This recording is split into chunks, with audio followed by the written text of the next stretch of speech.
Pada zaman dahulu, orang berpikir dengan cara yang amat sederhana. Dan karena kesederhanaan berpikir ini, seorang pencuri yang telah berhasil menggondol 100 keping lebih uang emas milik seorang saudagar kaya tidak sudi menyerah. Hakim telah berusaha keras dengan berbagai cara, tetapi tidak berhasil menemukan pencurinya. Karena merasa putus asa, pemilik harta itu mengumumkan kepada siapa saja yang telah mencuri harta miliknya, merelakan separuh dari jumlah uang emas itu menjadi milik sang pencuri bila sang pencuri bersedia mengembalikan. Tetapi pencuri itu malah tidak berani menampakkan bayangannya. Kini kasus itu semakin ruwet tanpa penyelesaian yang jelas. Maksud baik saudagar kaya itu tidak mendapat tanggapan yang sepantasnya dari sang pencuri. Maka tidak bisa disalahkan bila saudagar itu mengadakan sayembara yang berisi barang siapa berhasil menemukan pencuri uang emasnya, ia berhak sepenuhnya memiliki harta yang dicuri. Tidak sedikit orang yang mencoba, tetapi semuanya kandas. Sehingga pencuri itu bertambah merasa aman tentram, karena ia yakin jati dirinya tak akan terjangkau. Yang lebih menjengkelkan adalah ia juga berpura-pura mengikuti sayembara, tidak berlebihan bila dikatakan bahwa menghadapi orang seperti ini bagaikan menghadapi jin. Mereka tahu kita, sedangkan kita tidak. Seorang penduduk berkata kepada hakim setempat, "Mengapa Tuan Hakim tidak minta bantuan Abu Nawas saja?" Kata si penduduk. "Bukankah Abu Nawas sedang tidak ada di tempat?" Kata hakim itu balik bertanya. "Kemana dia?" Tanya orang itu. "Ke Damaskus," jawab hakim. "Untuk keperluan apa?" Orang itu ingin tahu.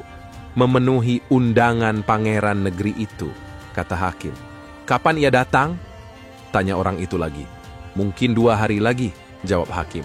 Kini harapan tertumpu sepenuhnya di atas pundak Abu Nawas. Pencuri yang selama ini merasa aman sekarang menjadi resah dan tertekan. Ia merencanakan meninggalkan kampung halaman dengan membawa serta uang emas yang berhasil dicuri. Tetapi ia membatalkan niat karena dengan menyingkir keluar daerah berarti sama halnya dengan membuka topeng dirinya sendiri. Ia lalu bertekad tetap tinggal apapun yang akan terjadi. Abu Nawas telah kembali ke Baghdad karena tugasnya telah selesai. Abu Nawas menerima tawaran mengikuti sayembara menemukan pencuri uang emas. Hati pencuri uang emas itu tambah berdebar tak karuan mendengar Abu Nawas menyiapkan siasat. Keesokan harinya, semua penduduk dusun diharuskan berkumpul di depan gedung pengadilan. Abu Nawas hadir dengan membawa tongkat dalam jumlah besar.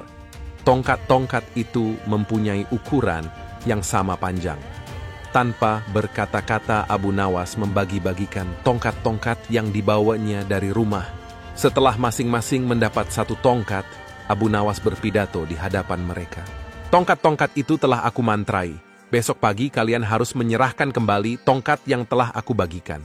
Jangan khawatir, tongkat yang dipegang oleh pencuri selama ini menyembunyikan diri akan bertambah panjang 1 jari telunjuk. Sekarang pulanglah kalian," kata Abu Nawas. Orang-orang yang merasa tidak mencuri tentu tidak mempunyai pikiran apa-apa. Tetapi sebaliknya, si pencuri uang emas itu merasa ketakutan. Ia tidak bisa memejamkan mata walaupun malam semakin larut. Ia terus berpikir keras. Kemudian ia memutuskan memotong tongkatnya sepanjang 1 jari telunjuk. Dengan begitu tongkatnya akan tetap kelihatan seperti ukuran semula. Pagi hari orang mulai berkumpul di depan gedung pengadilan. Pencuri itu merasa tenang karena ia yakin tongkatnya tidak akan bisa diketahui karena ia telah memotongnya sepanjang 1 jari telunjuk. Bukankah tongkat si pencuri akan bertambah panjang 1 jari telunjuk? Ia memuji kecerdikan diri sendiri karena ia ternyata akan bisa mengelabui Abu Nawas. Antrian panjang mulai terbentuk. Abu Nawas memeriksa tongkat-tongkat yang dibagikan kemarin. Pada giliran si pencuri tiba, Abu Nawas segera mengetahui karena tongkat yang dibawanya bertambah pendek 1 jari telunjuk. Abu Nawas tahu pencuri itu pasti melakukan pemotongan pada tongkatnya karena ia takut tongkatnya bertambah panjang. Pencuri itu diadili dan dihukum sesuai dengan kesalahannya. 100 keping lebih uang emas kini berpindah ke tangan Abu Nawas. Tetapi Abu Nawas tetap bijaksana, sebagian dari hadiah itu diserahkan kembali kepada keluarga si pencuri, sebagian lagi untuk orang-orang miskin, dan sisanya untuk keluarga Abu Nawas sendiri.